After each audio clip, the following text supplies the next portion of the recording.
Merhaba arkadaşlar, kanalıma hoş geldiniz. Bugün sizlerle birlikte ekonomiyi yorumlayacağız. Dünya para piyasalarının teknik analiz verilerinden bahsedeceğim. İlk olarak genel bir piyasa yorumumu yapacağım ve arkasından teknik analizlerimi gerçekleştireceğim. İlk olarak Türkiye'de dün yurt içerisinde veri akışı sakindi. Cumhurbaşkanı Recep Tayyip Erdoğan'ın yaptığı açıklamalarda geçtiğimiz sene dünyanın her türlü ekonomik ve sosyal düzeninin test edildiğini, oldukça zorunlu bir dönem yaşadığını, ancak Türkiye'nin salgınla mücadelede şimdiye kadar başarılı olduğunu vurguladı. Cumhurbaşkanı Erdoğan, ekonominin bu yıl için ilk çeyreğinde yıllık %7,2, İkinci çeyreğinde ise %21,7 oranında bir büyüme rakamına ulaştığını, milli geliri bu yıl 800 milyar doların üzerinde, program dönemin sonunda ise 1 trilyon dolar seviyesine taşımayı hedeflediklerini söyledi.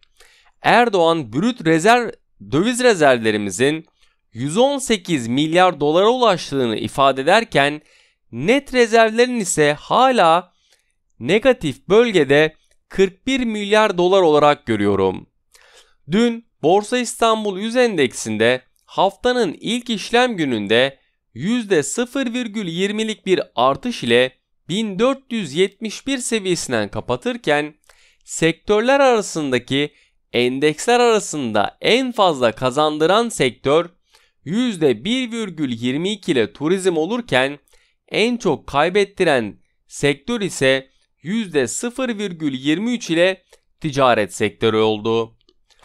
Dolar Türk lirası kuru için satış baskısında olmayı sürdürürken 8,33 seviyesinin bugün ön plana çıkan direnç seviyesi olduğunu söylemek isterim.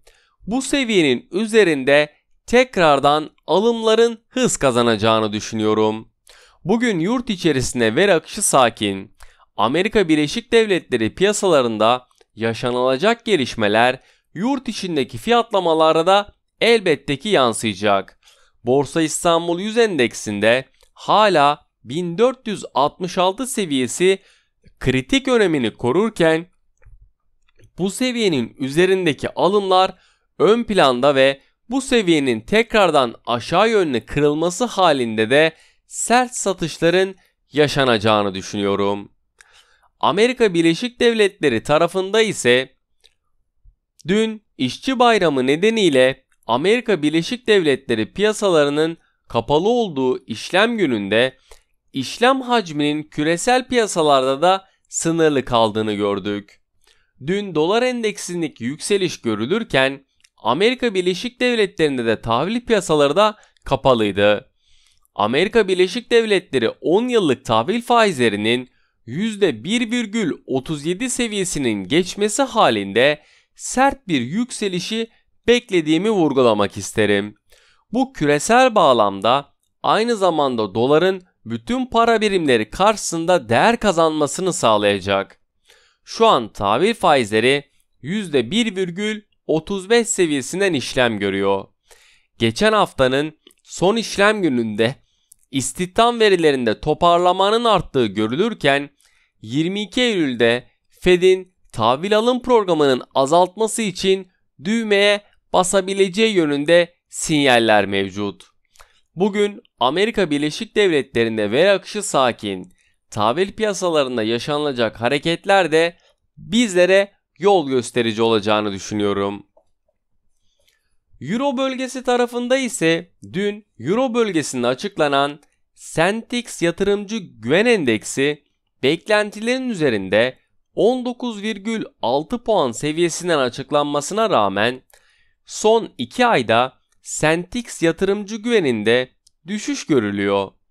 Ayrıca güven endeksinin son 5 ayın en düşük seviyesine gerilediğini de görürken, dün Amerika Birleşik Devletleri piyasalarının kapalı olması nedeniyle işlem hacminin düşük kaldığı günde dolar endeksindeki hafif yükselişin euro dolar paritesinin de sınırlı gerilemesine yol açtı. Paritede 1,1880 ile 1,1930 seviyelerini çok kritik direnç seviyesini oluştururken bu seviyenin kırılamaması halinde, ki ben kırılamayacağını düşünüyorum, tekrardan aşağı yönlü satışların yaşanacağını düşünüyorum. Euro Türk lirasında ise satışlarını sürdüren Euro Türk lirasında 10,05 seviyesi ortada belirleyici bir noktada bulunuyor. Belirleyici bir konumda bulunuyor. Bu seviyenin altında satış baskısı devam edebilecekken bu seviyenin üzerindeki alımlar da ön plana çıkabilir. Avrupa borsaları dünü yükselişle kapatırken bugün Euro bölgesinde ZEV Ekonomik Güven Endeksinin 35,3 puan gelmesi beklenirken Almanya'dan ZEV Ekonomik Güven Endeksinin ise 30,2 puan açıklanması bekleniliyor.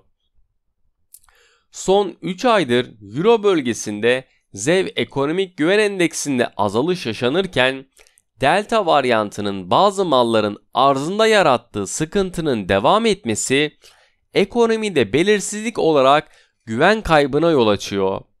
Euro bölgesinde 2021 yılının ikinci çeyreğine ilişkin açıklanacak nihai büyümenin ise %2 geleceğini öngörüyorum.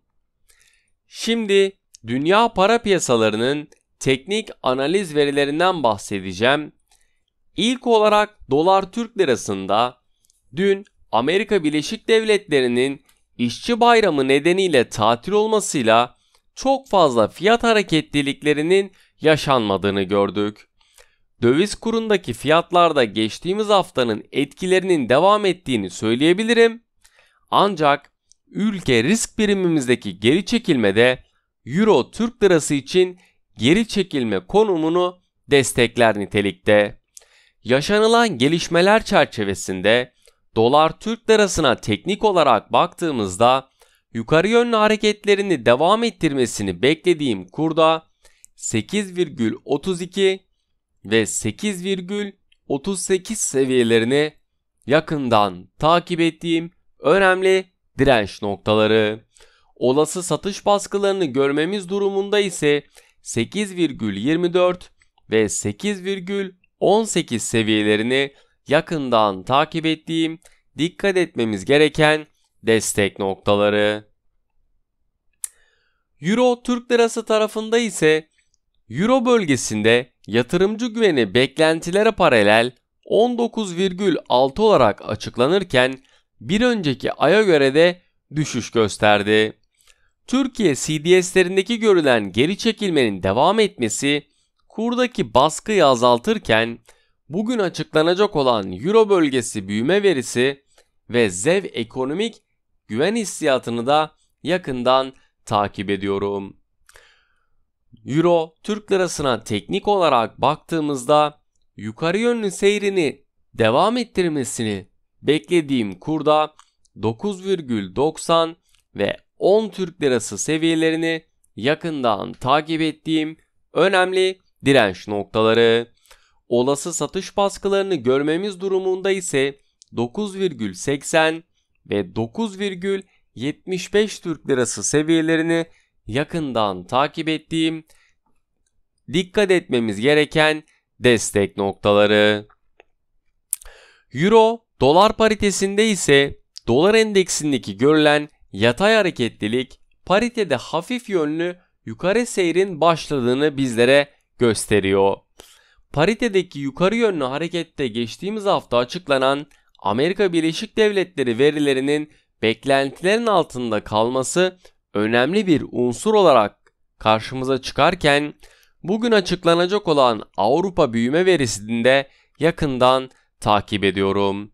Euro dolar paritesine teknik olarak baktığımızda yukarı yönlü hareketlerini devam ettirmesini beklediğim paritede 1,19 ve 1,1925 seviyelerini yakından takip ettiğim önemli direnç noktaları.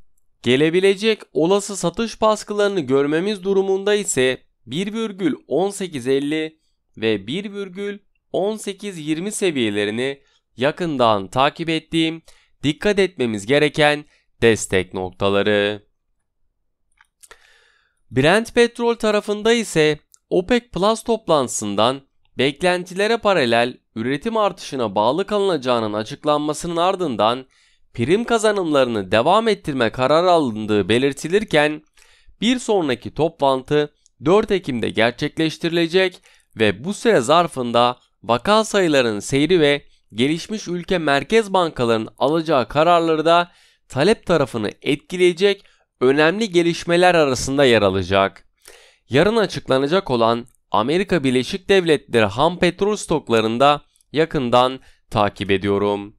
Brent petrole teknik olarak baktığımızda yukarı yönlü hareketlerini devam ettirmesini beklediğim Brent petrolde 73 dolar ve 74 dolar seviyelerini yakından takip ettiğim önemli direnç noktaları.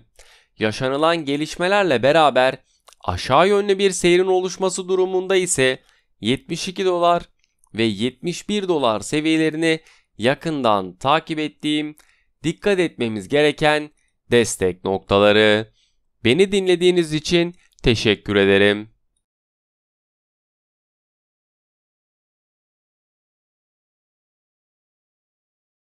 Maybe you should take a